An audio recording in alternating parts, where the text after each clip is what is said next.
The guys are behind me getting their gear in order and preparing themselves for a 4-day street and track test that's going to put our Class Av bikes through their paces. Due to a recent leg injury, I'm not participating in this year's test. That's a bummer for me, but it means that I'm available to walk you guys through the process and show you how the world's oldest motorcycle publication picks a winner. This is the cream of the crop. Our annual Class Av test brings together the most powerful and technologically advanced production sport bikes on the planet. It's our biggest and best test of the year, but it starts just like any other ride, with bikes rolling out of the garage. The first segment of our test is a 200-mile street ride, covering everything from city streets to freeways to twisty mountain roads, all in an effort to assess these bikes' comfort and rideability.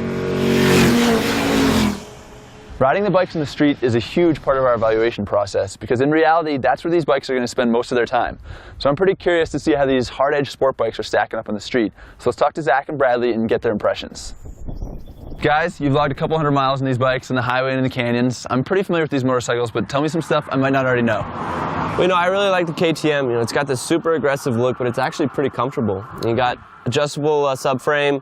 You can raise or lower the clip-ons. Same thing with the rear sets. So you can kind of tailor it to your preferences, and you can't argue with that engine too. It's got a ton of low-end power, which is great around town. Super tractable V-twin. Yep. So that's surprising in that it's a good street bike. We already know that the ZX-10 and the HP4, the S1000R are awesome street bikes. But let's talk about some stuff that might not be so awesome on the street. I'm guessing the F4RR and the Panigale probably not too comfortable. Yep, agreed. The MV Agusta definitely wins the crown for least comfortable street bike, I think. It's a high seat, even higher foot pegs, which are adjustable, but doesn't help that much for me. And the bars are low, it vibrates like crazy, and the throttle response is kind of finicky. A lot of power, but you can't really use it on the street anyway. So. Okay, and how about the Panigale? Last year that thing really disappointed us on the street. Is it any better this year? I'd say it's actually worse street bike than it was before. And there's a couple reasons for that. Number one, it's got that lighter crank, which I think will help out at the racetrack, but it makes it kind of difficult to leave a stoplight. And they've got that new seat for this year, which is intended to provide more feel at the racetrack. But, which is to say it's harder. Yes. Never a good thing in the street. Yeah, and still, it's not quite as hot as it was before. They've got that new heat shield, but it still gets pretty warm around town. All right, agreed. For me, the biggest surprise is the RSV4, which I remember being kind of a crummy street bike, but especially coming from the Panigale or the MV, it's really pretty comfortable. It fits taller guys like Bradley and myself, and if it wasn't for that super tall gearing, it would be one of my favorite street bikes, I think. Yeah, same for me. Yep. Right on. Well, good information so far. You're sitting here with 800 horsepower worth of motorcycles, so it's time for you to head to the track. I think opinions might change a little bit once you spin some laps. Yeah, I'm pretty excited.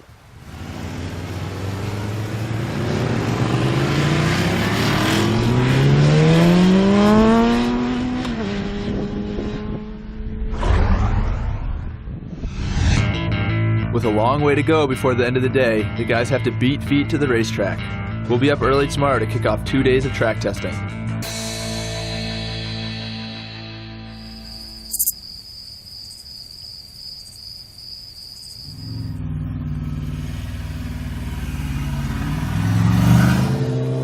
So what we're doing now is Top Gear roll-on tests. It's a measurement of how long it takes the bike to accelerate from 60 to 80 miles an hour in 6th gear. So it's a really good indication of the bike's acceleration potential out in the real world, like on the freeway when you're going to pass a semi or something. That RSV4's got crazy tall gearing, but it's putting down the fastest 60 to 80 mile times. And that's just an indication of how much mid-range torque that bike has. And man, does it sound good. F4, huh? Yeah. Gave us a bit of trouble last year. Yes, a malignant clutch tumor, I believe we called it. The bucking bronco of bikes. See how it goes. Yep. Sounds delicious.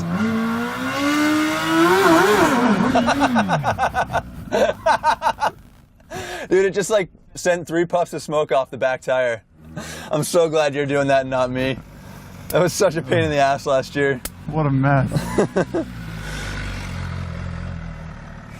The F4 is a phenomenal bike. I mean, that thing's got so much power, so much character, but on the drag strip, it's just a total mess. I mean, whatever's wrong with that clutch, it just does not allow you to get a good start, which, as everyone knows, is the key to a good quarter-mile time.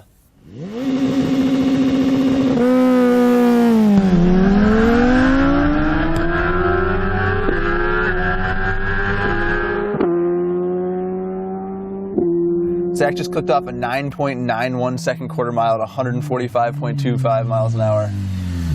That's faster than a Bugatti Veyron. Quarter mile times are fun, but you can only learn so much riding a bike in a straight line. So, Zach, let's take these things to the track, man. Wrap it up. Time to put some race rubber on them. The racetrack is where we do the stuff that would get us arrested on the street. But before we can head on track, we need to swap tires so all the bikes are on equal footing. Bridgestone was kind enough to brave the desert and spoon on their Battle Axe R10 race tires. Now, after performance testing, let's see where we stand. The BMW dominates with 177 horsepower and posted a 9.82 second quarter mile time, faster than $1 million supercar. KTM's RC8R has the least horsepower but the most torque, which helped it get the quickest 60 to 80 roll-on time. How will this straight line performance translate on the racetrack? Let's find out.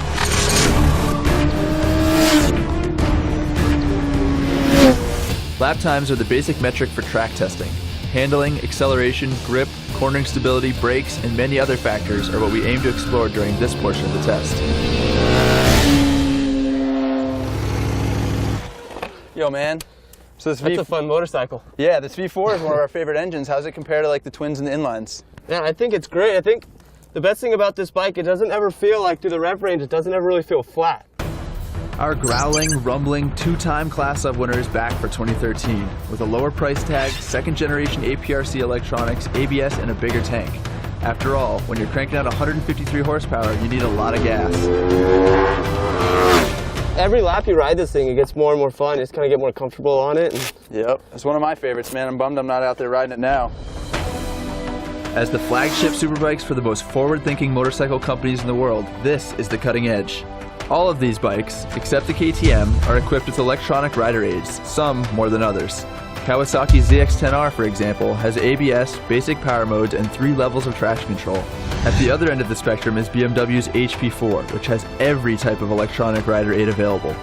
But surely, some systems will work better than others.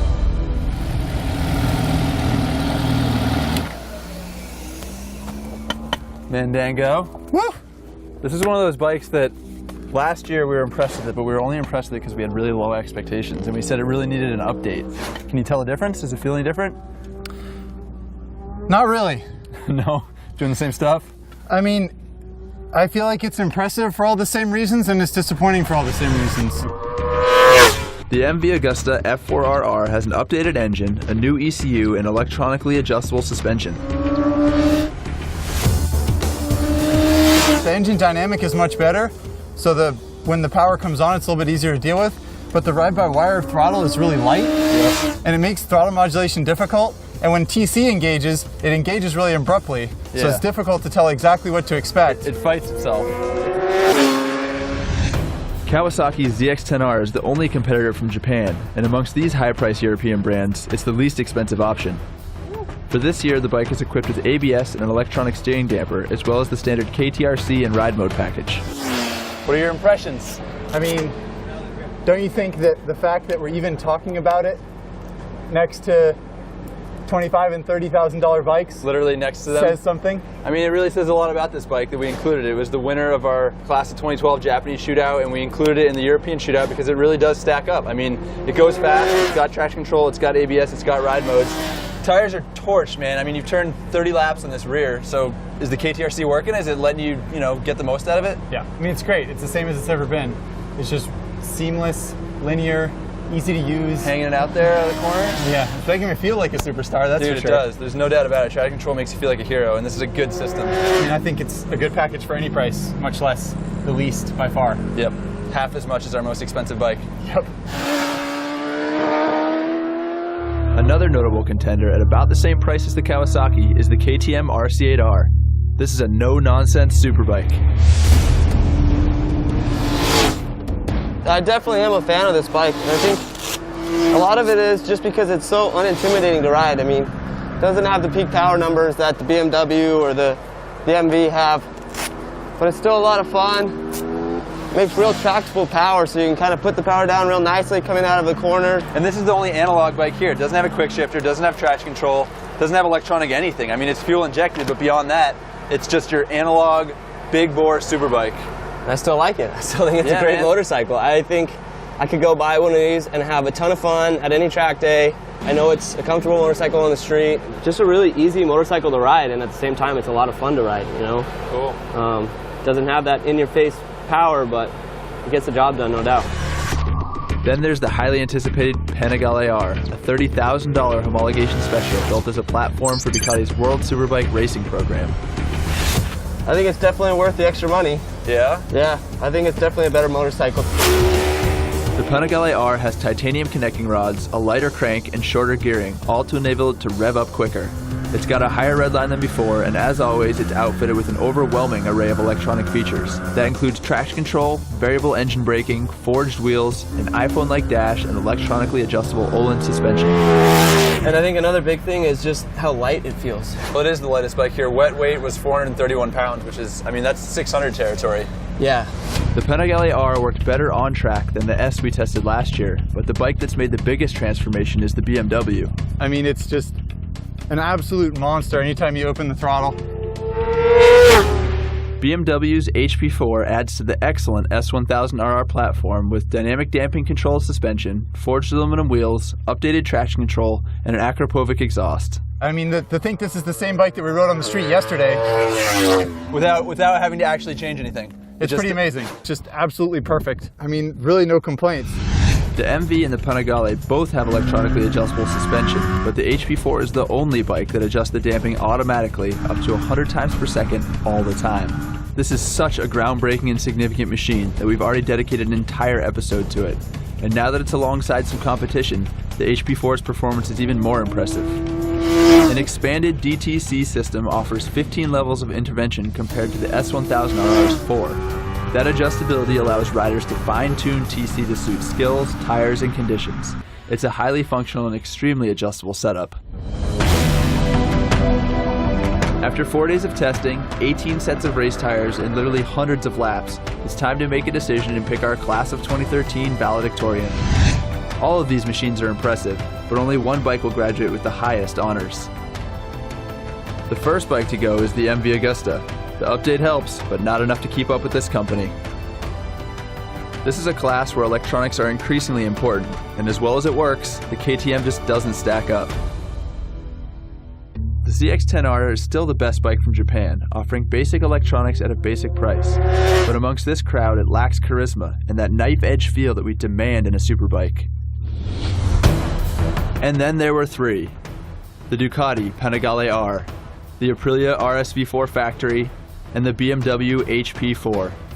Ducati's racing pedigree is unquestionable, but the fact is the Panigale doesn't do anything better than the Aprilia or the BMW, and it costs thousands of dollars more. If vanity is a priority, pick the Panigale, but if you're after a well-rounded superbike, try something else.